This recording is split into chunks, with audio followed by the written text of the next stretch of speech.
The encrypted key allegedly stolen by a poll worker looks like an ordinary USB drive, but the Supervisor of Elections tells me it only contained training material, not sensitive voter information.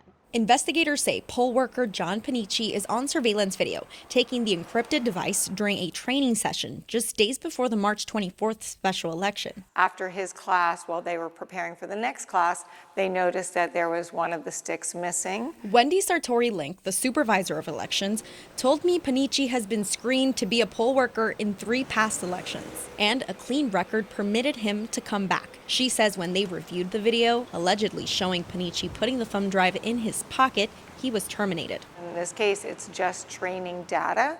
So it is fake names, fake addresses, fake numbers, just for purposes of giving different scenarios to poll workers. The incident happened March 19th, but the Palm Beach County Sheriff's Office says it wasn't reported until 8 days later on March 27th. I asked the Supervisor of Elections why she waited more than a week to report the theft. It's an inexpensive thumb drive, and it had only training data on it. So there wasn't an immediate threat to election security. And if somebody did try to unencrypt something or try to learn something from that, we thought it was important to alert PBSO. The arrest report explains there were concerns that if the device was to be reverse engineered or tampered with, it could be utilized with malicious intent. So in this case, we think it was specifically used to lock the database down, which again, we would need other keys to do more things with the system.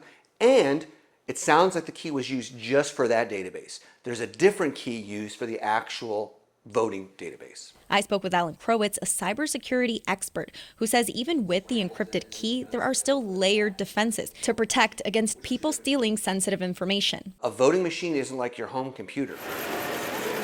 You know, it runs a different operating system, a different setup. You'd have to be very, very knowledgeable to get certain kinds of keys. The Supervisor of Elections insists the special election was not impacted. Election results are on a standalone server.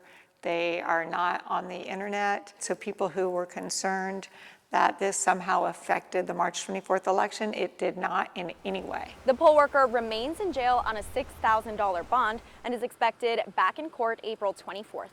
In West Palm Beach, Samantha Gutierrez, WPTV News.